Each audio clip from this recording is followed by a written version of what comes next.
여러분, 요즘 주식시장이 말이 아니죠. 코스피든 코스닥이든 연초 대비해서도 많이 떨어졌지만 전고점 대비하면 30% 가까이 떨어졌습니다. 그러니까 이제 언론사들의 어떤 기사에서 지금이 일생일대의 기회다 하는 기사들이 점점 올라오기 시작했어요. 그것도 말입니다. 언론사가 투자자들의 인터뷰를 통해서 말입니다. 이거는 여러분 우리가 굉장히 주목할 필요가 있습니다. 시장이 어떻게 돌아가는지도 알아야 되고 우리가 어떻게 행동해야 되는지도 알아야 되기 때문입니다. 여러분 이거 한번 보세요. 매경 이코노미가 인터뷰한 내용입니다. 김형준이라고 K바인 대표인데요. 일반적으로 보컬이라는 닉네임으로 유명한 사람입니다. 이건 전문 트레이드예요. 그러니까 전문 투자자입니다. 이분은요. 실전 투자 대회에서 단골 우승자이기도 합니다. 2006년에 CJ투자증권 투자대회에서 3위를 했었고요. 2009년에는요. 키움증권 아시죠? 여기 왕중왕 1위를 차지한 적도 있습니다. 그리고 2011년에는 미래에셋에서 1위를 한 적도 있고요. 12번에 걸쳐서 입상한 개인 투자자 중에서는요. 보컬이라는 이름을 들으면 전설적인 존재다 이렇게 이야기할 수 있는 사람 중에 한 명입니다. 바로 이분에 대한 인터뷰를 딴 거예요. 이분에 대한 인터뷰를 땄는데 그 내용이 이렇습니다. 지수가 2300선까지 하락했어요. 분할 매수 전략으로 주식을 산다면 바닥을 잡을 수 있는 국면이죠. 이런 표현을 썼습니다. 이 말을 보면 여러분 지금 시장 자체에는요. 이제 분할 매수 전략이 통한다는 이야기예요. 이게 앞으로 말입니다. 이런 전문가들의 이야기가 인터뷰 형식으로 인터넷이든 공중파든 계속 뜰 거예요. 왜냐하면 주가가 계속 곤두박질 치는 것을 막아야 되거든요. 어떤 식이든. 계속해서 떨어지면 여러분 우리 경제의 부담은 어마어마해집니다. 그래서 마치 말입니다. 이게 붕괴가 아니라는 걸 투자할 만하다는 것을 설명하기 위해서라도 투자자들의 인터뷰가 앞으로 기사가 많이 될 것으로 그렇게 보입니다. 그만큼 우리 코스피의 추락, 주식시장의 추락은 크다는 의미예요. 자, 여러분 한번 보세요. 얼마나 추락했는지. 사실 2021년 7월 6일부터 시작을 해서 말입니다. 2022년 7월 6일 딱 1년 만에 말입니다. 떨어진 게 코스피가 30.65% 떨어졌어요. 지수로 봐서는 1032.2가 빠졌고요. 30.65%면 여러분 굉장히 많이 빠진 겁니다. 코로나 위기 때 말입니다. 전고점 대비해서 35.70%가 빠졌었거든요. 지금 코로나 위기 때처럼 많이 가고 있고요. 글로벌 금융위기 때는 전고점이 2043.19였고요. 이게 떨어졌을 때가 938.75였습니다. 54.05%가 떨어진 적도 있습니다. 글로벌 IMF 외환위기 때죠. 그때는 64.97%가 떨어진 적이 있습니다. 그러면 코스피가 지금 30.65%가 떨어졌다면 여러분 굉장히 많이 떨어진 거죠. 그러면 시장에 이제 많은 사람들이 적극 대응에 나설 겁니다. 아마. 적극 대응에 나서지만 이게 규모는 굉장히 적을 거예요. 왜냐하면 아직까지 더 떨어진다고 보기 때문에요. 아마 앞으로 규모를 늘려가겠죠. 주가가 떨어지면 분할 매수니까 하루에 얼마씩 사는 건데 이 규모가 뭐 지금은 한 주만 저축하다가 이 저축의 속도가 계속 늘어나겠죠. 그러면서 저점을 찾아가는 겁니다. 저점을. 그날 저점이라고 해. 난 저점 오면 사겠어. 이렇게 이야기하시는 분들도 많은데 여러분 저점 오면 절대로 못 삽니다. 그래서 조금씩 저축해 가는 거거든요. 일반적으로 말입니다. 주식 투자는요. 주식을 모르는 사람들은 그래요. 주식이 올라간다 하면 나도 사볼까 이렇게 삽니다. 그럼 고점에 사거든요. 예, 주식이 내려가면 야 팔아야지 하고 팝니다. 그럼 저점에 팝니다. 그러니까 고점에 사서 저점에 팔아요. 예, 올라갈 때 사서 내려갈 때 팔아요. 그럼 맨날 적자잖아요. 이게 주식은 저점에서 사서 고점에서 팔아야 되잖아요. 그래야지 내가 흑자가 나는데 이게 일반적이거든요. 이렇게 근데 투자하기가 말은 쉬워요. 더 떨어지면 사겠지. 말은 쉽지만 쉽지 않은 게 현실입니다. 쉽지 않은 게.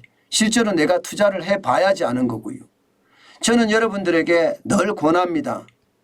주식을 저축하시라고. 주식을 투자를 하면요. 내가 내 생업을 못해요. 전업투자자가 돼야 됩니다. 우리는 전업투자자가 되는 게 중요한 게 아니잖아요. 우리는 내 일을 하면서 부자가 되는 게 우리의 어떤 목표잖아요. 그렇다면 여러분, 예, 이게 한꺼번에 많이 사는 거, 예, 투기, 뭐 투기는 안 하실 거라고 저는 생각해요. 투기라는 게 돈 빌려서 투자하는 게 투기인데 저는 이런 거는 안 하리라고 보고요. 지금까지 쌓아놓은 돈 중에서 이제 입질 좀 해야 된다.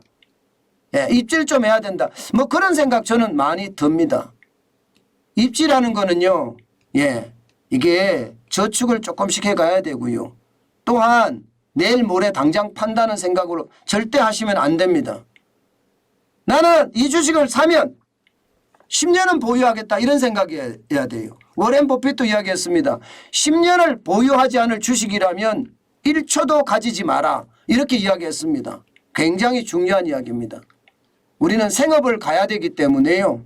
그리고 빌려서 해서는 절대 안 되고요. 돈 빌려서 하는 것은 여러분 그것은 망조입니다. 망조. 예, 저는 절대 그렇게 해서 안 된다고 판단하고 있습니다. 여러분 이 지표도 한번 보세요. 이 지표도. 삼성전자의 지표입니다. 지금 복합위기 그러니까 예, 지금 현재 위기에서 삼성전자는 38.79%가 전고점 대비해서 떨어졌습니다. 55,700원. 전고점이 예, 2021년 1월 11일이었는데 91,000원이었습니다. 91,000원. 많이 떨어졌죠. 코로나 위기 때는 31.17%밖에 안 떨어졌습니다. 그리고 글로벌 금융위기 때는요. 42.67%가 떨어졌고요. IMF 외환위기 때는 70.07%가 떨어졌습니다. 물론 이것은 다 종가기준입니다. 종가기준. 그러면 지금 삼성전자가 떨어진 것은 38.79%라는 것은 여러분 결국 지금 많이 떨어졌다는 이야기잖아요. 예, 많이 떨어졌다는 이야기예요. 그렇다면 여러분 저는 지금까지 삼성전자의 주식을 한 주씩, 두 주씩, 세 주씩 사면서 저축을 해왔습니다. 그런데 지금 38.79%가 떨어졌으면 이제 한 주, 두 주가 아니라 저의 저축의 방법은 두 주, 네 주로 예, 저는 바꿔야 될 시기입니다. 이제.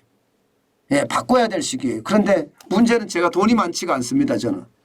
예, 저는 현금을 쌓아놓고 할 정도로 그렇게 여유가 있는 예, 정도가 아니라서 뭐 일단 두 주라도 먼저 사보자 그런 생각은 가지고 있습니다. 그래야지 저축이 되거든요. 10년 후에 팔고 제가 유튜브가 끝나면 팔 거니까요.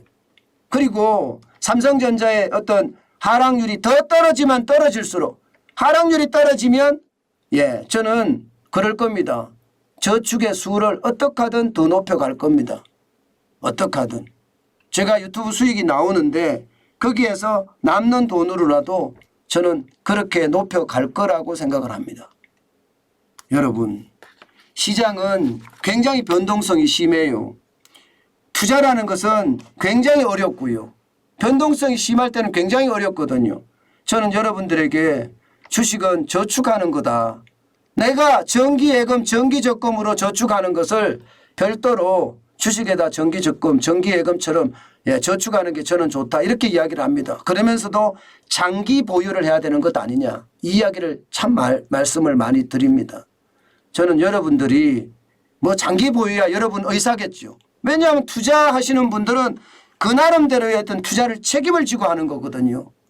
뭐 내가 뭐 투자를 하라고 해서 여러분들이 투자를 해서 제가 책임질 수 있는 건 아니에요. 여러분도 잘 아시잖아요. 그렇지만 시장을 지금은 굳건히 내려다볼 필요가 있습니다.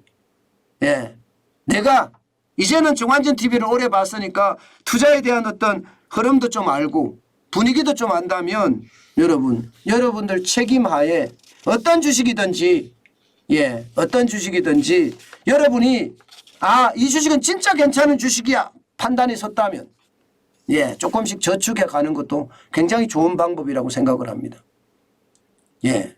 여러분 이게 진짜 괜찮은 주식이야 이렇게 했을 때 가장 중요한 것은요. 최소한 5가지 이상은 봐야 됩니다. 5가지 이상은. 첫 번째는요. 시가총액이 우상향하느냐 굉장히 중요해요. 지난 10년간이에요.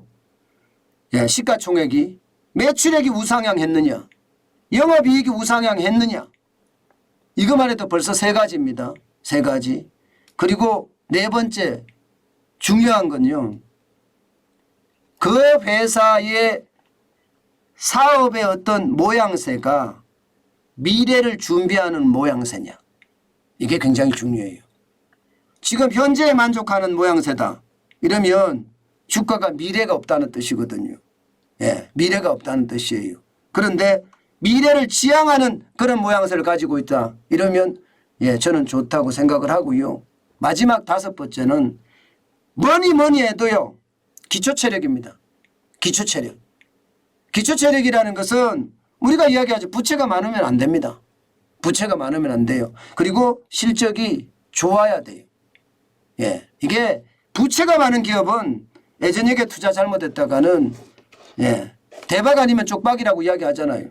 저는 실적이 좋은 기업 그렇게 여러분들 선택해서 여러분 나름대로의 어떤 기준에 의해서 조금씩 저축해 가는 것도 지금은 굉장히 중요한 시기가 아닌가 저는 그렇게 말씀드리고 싶습니다.